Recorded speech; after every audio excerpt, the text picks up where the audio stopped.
Hello everyone, good evening সবাইকে। কেমন আছো তোমরা সবাই? হ্যালো দিয়া, কেমন আছো? তোমার কোনো প্রশ্ন থাকলে তুমি জিজ্ঞাসা করতে পারো।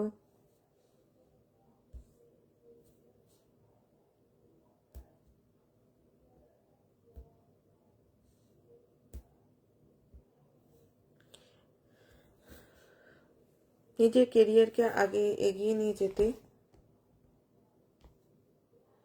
নিজেকে আরো পজিটিভ করতে, নিজেকে আরো স্বাবলম্বী করতে সবথেকে বেশি প্রয়োজন আমাদের কনফিডেন্স।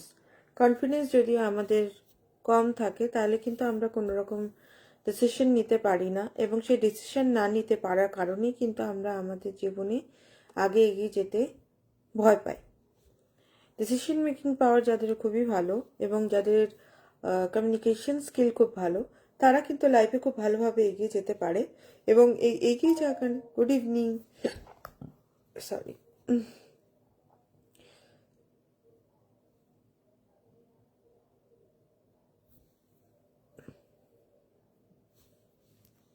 তারা কিন্তু নিজেদের জীবনে ভালোভাবে এগিয়ে যেতে পারে, এবং এগিয়ে যাওয়ার মাধ্যমেই কিন্তু তারা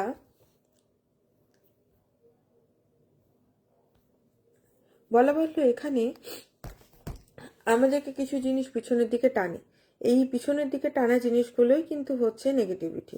যেমন ধরুন, কেউ আমাদের ভীষণভাবে বুলি করছে, মানে আমরা যা কিছু চেষ্টা করছি সেই চেষ্টাটাকেই থমকিয়ে দেওয়ার জন্য বা আমাদেরকে দুবার ভাবার জন্য, আমাদেরকে কনফিউজ করার জন্য নানা রকম নেগেটিভ কথা বলছে বা আমাদের ভুল বুঝিয়ে বিভ্রান্ত করার চেষ্টা করছে। এ বাবা তুই তো এটা করিস, এ বাবা তুই তো ওটা করিস, এ বাবা এটা ভালো নয়, এটা কেন তুই করছিস।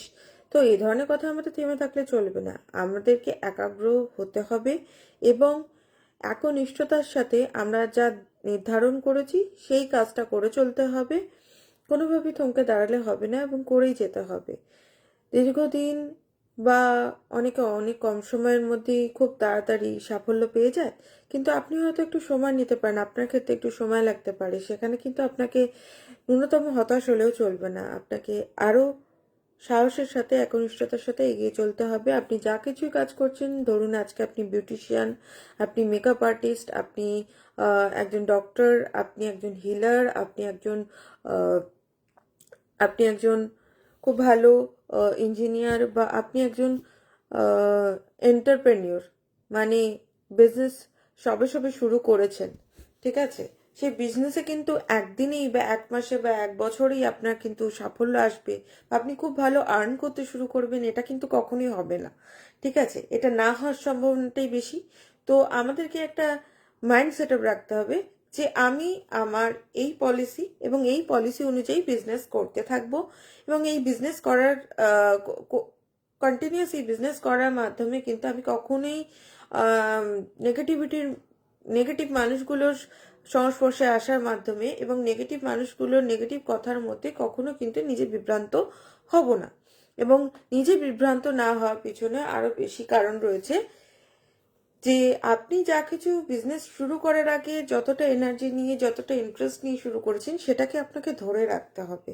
মানে প্রত্যেক দিনটাই একটা নতুন দিন। যখন আমরা রাতে ঘুমোতে যাব বলবো, আমরা নিজেদেরকে বলবো যে ল অফ অ্যাট্রাকশনে ক্লাস ভিডিওটিতে সেদিনকে আমি লাইভে বলেছিলাম যে আমরা কিন্তু যা কিছু মুখ দিয়ে বলি সেগুলো কিন্তু আমরা ম্যানিফেস্ট করি, এবং এই ম্যানিফেস্টেশন প্রোগ্রামটা কিন্তু আমরা একটা ইয়েলো কালারের কাভারওয়ালা ডায়েরিতে রোজ দিন লিখবো, এবং সেটা হয়ে গেছে বা প্রেজেন্ট টেন্সেই লিখবো যে এটা আমি বড় বিজনেসম্যান, আজকে আমি এত টাকা পার ডে আর্ন করি করি। তো এটার মাধ্যমে ম্যানিফেস্টেশন প্রোগ্রামে বোঝা যায় যে এগুলো অলরেডি হয়ে গেছে, আমরা অ্যাচিভ করে ফেলেছি। এই অ্যাচিভমেন্টের মাধ্যমেই কিন্তু আমরা ম্যানিফেস্টেশন প্রোগ্রামের মাধ্যমে, এবং যখন আমরা এরকম ধরনের পজিটিভ কথা বারে বারে লিখতে থাকি, ইউনিভার্সের কাছে মেসেজ যায়, ইউনিভার্স আমাদের সেই কাজগুলো করার জন্য ব্লেসিংস দেন। এই ব্লেসিংস পাওয়ার মাধ্যমে কিন্তু আমরা আরো ভালোভাবে এগিয়ে চলে যেতে পারি আমাদের বিজনেস, আমাদের কেরিয়ার, আমাদের হেলথ, আমাদের রিলেশনশিপের সব রকম পজিটিভ স্টেপে, এবং একটা খুব ভালো স্টেপে, যেখানে গেলে কিনা আমরা সর্বোচ্চ স্তরে ভালো থাকা, ভালো কেরিয়ার, ভালো সম্পর্ক, সুখে শান্তির জীবন, টাকা পয়সার প্রাচুর্য এবং খুব ভালো কেরিয়ার, খুব ভালো হিলার, খুব ভালো স্পিরিচুয়াল পার্সন, খুব ভালো বিউটিশিয়ান, খুব ভালো মেকআপ আর্টিস্ট এবং খুব ভালো মানুষ হয়ে উঠতে পারি। সর্বোপরি এখানে একটাই কথা উল্লেখ্য, যদি আপনার কর্মের প্রতি আপনার ধ্যান থাকে, ফলের প্রতি যদি ধ্যান না থাকে, তাহলে আপনি একদিন আপনার কর্মের ফল পাবেনই, এবং সেটা হতে পারে খুব তাড়াতাড়ি। আপনি যত বেশি পজিটিভ মানুষ হবেন, তত বেশি পজিটিভ ভাইব্রেশনের মানুষদেরকে আপনি অ্যাট্রাক্ট করবেন। যত আপনি নেগেটিভ হবেন, নেগেটিভিটি আপনার মধ্যে থাকবে, বা আপনি নেগেটিভ মানুষদেরই কিন্তু অ্যাট্রাক্ট করবেন। যদি ধরুন আপনি ভাবছেন যে আরে এটা তো হবে না, এটা তো হচ্ছে না, কি করে হবে, কোনো কাজ করার আগে যদি আপনি না ভেবে ফেললেন, তাহলে কিন্তু ইউনিভার্স সেটা কি দেখে যে আপনি মনে মনে ম্যানিফেস্ট করে ফেললেন যে সেই কাজটা তো হবেই না। সো আমি এখানে একটা কথাই বলবো, যে আপনি যদি ভেবে থেকে থাকেন যে সেই কাজটা হবে না, তাহলে সেটা কোনোভাবেই হবে না। আর আপনি যদি ভাবেন যে এটা হবেই, এটা আমি করবই, আমি করে ফেলেছি, তাহলে কিন্তু সেই কাজটা হবে। আপনাকে ম্যানিফেস্ট করতে হবে, মনে মনে সেই জিনিসটাকে ভাবতে হবে সেটা হয়ে গেছে, তাহলেই সেই কাজটা আপনার জন্য হবে।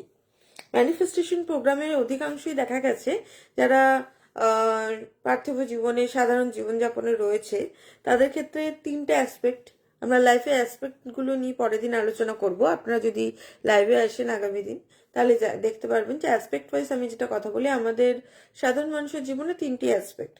বাট হ্যাঁ, কারো কিছু কিছু মানুষের ক্ষেত্রে অ্যাসপেক্ট একটা বেশি, সেটা সর্বপ্রথম অ্যাসপেক্ট হচ্ছে স্পিরিচুয়ালিটি।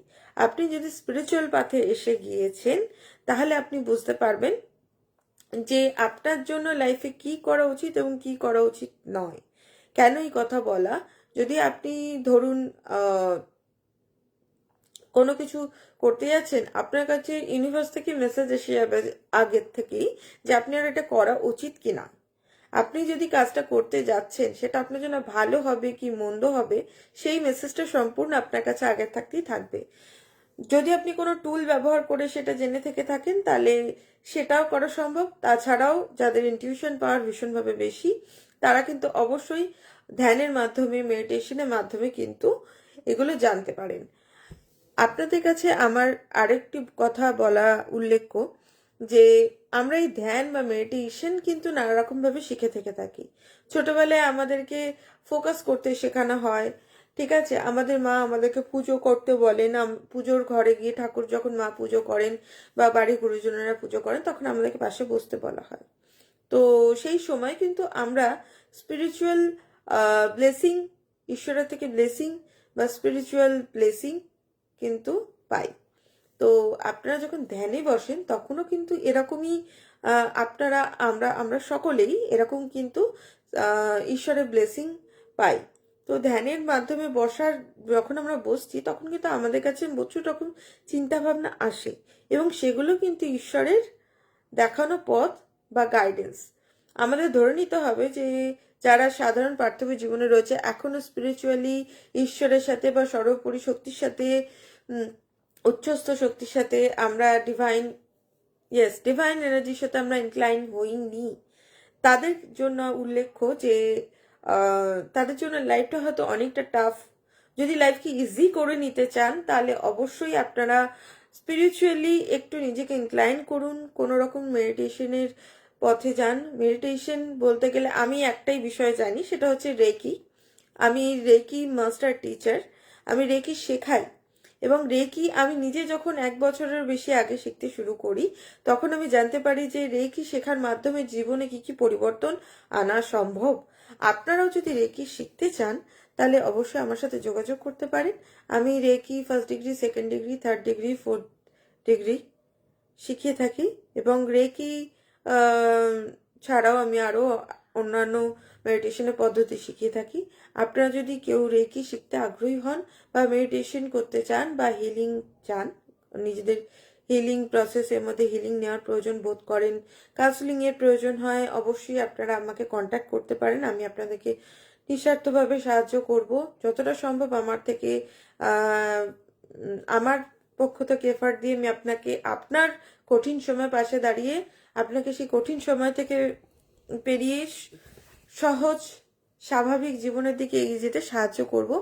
যদি আপনারা মনে করেন যে হ্যাঁ অবশ্যই দীপান্বিতা দাস আপনাকে সাহায্য করতে পারে, যোগাযোগ করবেন। আমি আজকে এখানেই ধন্যবাদ জানাচ্ছি। সকলে ভালো থাকুন। God bless you.